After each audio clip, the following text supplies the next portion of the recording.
Les 12 règles pour une vie de Jordan Peterson. Règle numéro 1. Tenez-vous droit avec les épaules en arrière. Se tenir droit, les épaules en arrière, c'est accepter la terrible responsabilité de la vie, les yeux grands ouverts. C'est décider de transformer volontairement le chaos du potentiel en réalité de l'ordre habitable. C'est assumer le fardeau de la vulnérabilité consciente et accepter la fin du paradis inconscient de l'enfance où la finitude et la mortalité ne sont que faiblement appréhendées. Cela signifie entreprendre volontairement les sacrifices nécessaires pour générer une réalité productive et significative. Règle numéro 2.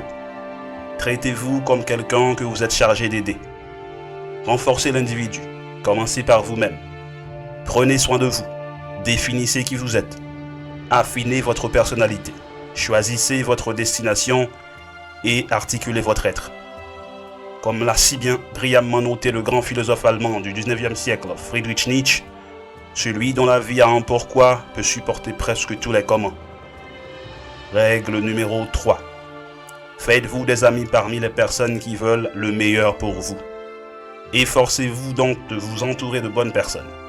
Regardez au-delà des caractéristiques superficielles comme le sens du style ou le statut socio-économique et identifiez les personnes qui vous aideront à créer un changement positif. Il faut de la force et du courage pour se tenir aux côtés de personnes aussi brillantes, car vous pourriez vous sentir inférieur. Faites preuve d'humilité et de courage pour pouvoir évoluer en tant qu'individu. Règle numéro 4. Comparez-vous à ce que vous étiez hier, pas à ce que quelqu'un d'autre est aujourd'hui. Une fois que vous êtes adulte, vous êtes un être singulier. Soyez donc prudent lorsque vous vous comparez aux autres. Vous avez vos propres problèmes particuliers, financiers, intimes et psychologiques. Ils s'inscrivent dans le contexte unique et plus large de votre existence. Règle numéro 5. Ne laissez pas vos enfants faire quelque chose qui vous déplaise. Les parents doivent traiter leurs enfants d'une manière qui les prépare au monde réel. Pour Peterson, cela signifie s'assurer qu'ils peuvent bien fonctionner dans la société en leur inculquant les règles appropriées. Lorsque les parents ignorent cela, leurs enfants risquent d'être rejetés par la société de nombreuses manières douloureuses. Ce défi peut sembler très difficile à relever, car nos enfants sont des ardoises vierges qui auront un impact sur les générations futures. Décider de ce qu'il faut écrire sur ces ardoises vierges peut être paralysant. Peterson donne les exemples suivants de règles efficaces à établir. N'utilisez jamais la violence, sauf en cas de légitime défense. Montrez aux autres de la gentillesse et du respect. Peterson vous recommande également d'éviter les règles superficielles comme « Vous devez toujours être au lit à 19h »,« Tu ne dois jamais avoir de chaussettes dépareillées ». Règle numéro 6. Mettez votre maison en ordre avant de critiquer le monde entier. Si l'on veut vivre pleinement sa vie, il faut d'abord mettre de l'ordre dans sa propre maison. Et ce n'est qu'ensuite que l'on peut raisonnablement viser à assumer de plus grandes responsabilités. Règle numéro 7. Poursuivre ce qui est significatif et non ce qui est opportun. Chevaucher cette dualité fondamentale, c'est être en équilibre. Avoir un pied fermement planté dans l'ordre et la sécurité, et l'autre dans le chaos, la possibilité, la croissance et l'aventure. Lorsque la vie se révèle soudain intense, captivante et pleine de sens, lorsque le temps passe et que vous êtes tellement absorbé par ce que vous faites, que vous ne vous en rendez pas compte, c'est là que vous vous trouvez précisément à la frontière entre l'ordre et le chaos.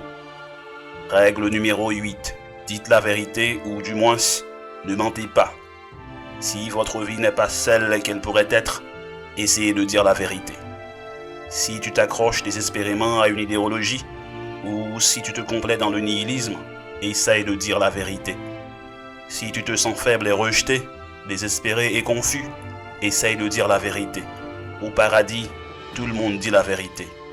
C'est ce qui en fait le paradis. Dites la vérité, ou au moins, ne mentez pas. Règle numéro 9. Supposez que la personne que vous écoutez puisse savoir quelque chose que vous ne savez pas. Une personne qui écoute peut refléter la foule. Il peut le faire sans parler. Il laisse la personne qui parle s'écouter elle-même. C'est ce que Freud recommandait à ses patients.